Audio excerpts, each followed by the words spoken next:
qodobada wararkana waxaa ka mid ah dibadbaxyo rabshado wata oo ka kala dhacay Hargeysa iyo deegaano kale oo ka mid ah gobolada waqooyi ee Soomaaliland warka ayaad ku daawan doontaan maleeshiyada al-shabaab oo la wareegay deegaanka gacan maroodi ee gobolka Sanaag warka ayaynu idinku haynaa dhageysiga dacwadii uu gudbiyay xisbiga himilo qaran ee shariifka uu hogaamiyo oo ka bilaabatay maxkamadda sare ee dalka intaas waa qodobada warka ugu doorka roon u diyaar garooba kol dhow haddii alla idmo warkaas oo faahfaahsan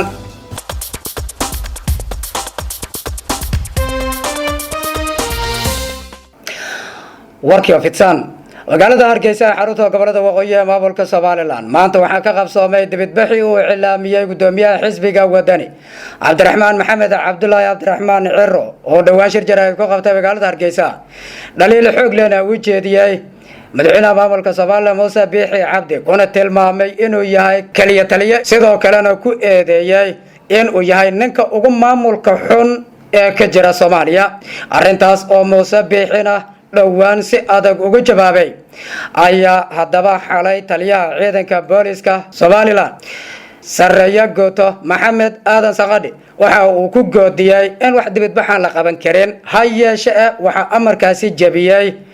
gudoomiyaha xisbiga wadani maantana dibadbax ballaaran oo uu soo abaabulay ayaa xarunta xisbiga uu ku leeyahay Hargeysa ka dhacay Cabdiraxmaan Ciro oo taageerayaashiisa la hadlay waxa uu sheegay in marnaba aanay aqbali doonin sharci darro in wax waliba lagu hogaamiyo in doorasho la diido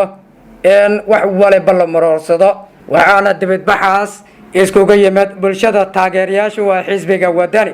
sidoo kale togdheer waxaa lagu soo waramayaa dibadbax la mid ah kan Hargeysa in asagana uu ka dhacay Cabdiraxmaan Ciro waxa uu ku goodiyay maalin walba inay iskugu imaan doonaan xaruntooda xisbiga si ay u muujiyaan hadafkooda diidmada ah hoggaanka Muuse Biixi Cabdi deegaanka la yiraahdo gacan maroodi ee gobolka Sanaag waxaa lagu soo waramayaa maleeshiya hoostaga shabaab inay la wareegeen dadka deegaanka gacan maroodi ayaa waxay sheegeen dadka halkaas ku nool in ay arkeen oo idhahooda ay saareen dhalinyaro hubeysan kuna hubeysan hubka fudud iyo midka garbaha laga rido sida baasuukaha iyagoo gaadiidna wata bulshada waxay sheegeen dhalinyaradaas ay arkeen inay ahaayeen kuwa shabaab wararka qaarkood waxay sheegayaan in buuraleyda goolis ay ka tageen maleeshiyadan gacan maroodi la wareegtay waa markii ugu horeysay ee gobolka Sanaag lagu arko maleeshiya shabaaba tan iyo intii ay ka aasaasmeen Soomaaliya ugu dambeyntiina dhageysiga dacwadii uu gudbiyay xisbiga himilo qaran ee shariifka uu hogaamiyo ayaa maanta ka bilaabatay maxkamadda sare ee dalka waxaa maanta xarunta maxkamadda sare ee dalka Muqdisho ka bilaabatay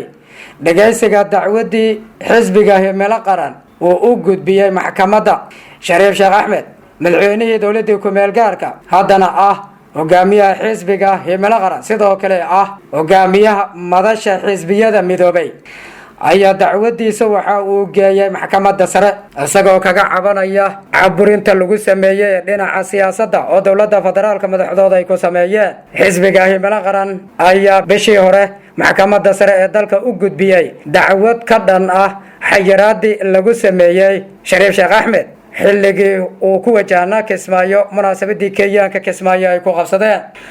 xarunta maxkamadda sare ee maanta dhageysiga dacwadda ka bilaabatay waxaa goobjoog ka ahaa gudoomiyaha maxkamadda sare Baashe Yuusuf Axmed waxaa sidoo kale xarunta maxkamadda joogay xubno ka socday wasaaradda gaadiidka iyo xisbiga himilo qaran gudoomiyaha maxkamadda sare Baashe Yuusuf Axmed ayaa ku dhawaaqay in dhageysiga dacwadda dib loo dhigay muddo 5 maalin ah kadib markii qareenadii xisbiga himilo qaran ay dalbadeen in dib loo dhigo xisbiga himilo qaran ayaa dacwadan u gudbiyay maxkamadda sare kadib xanibaadii lagu sameeyay Shariif Sheekh Axmed oo doonayay in uu ka qayb galo munaasabadii Kenyaanka iskugu yimaadeen ee Kismaayo wax loogu dhoodhoobay Axmed Madoobe ee Kenyaanka danahooda aad u fuliya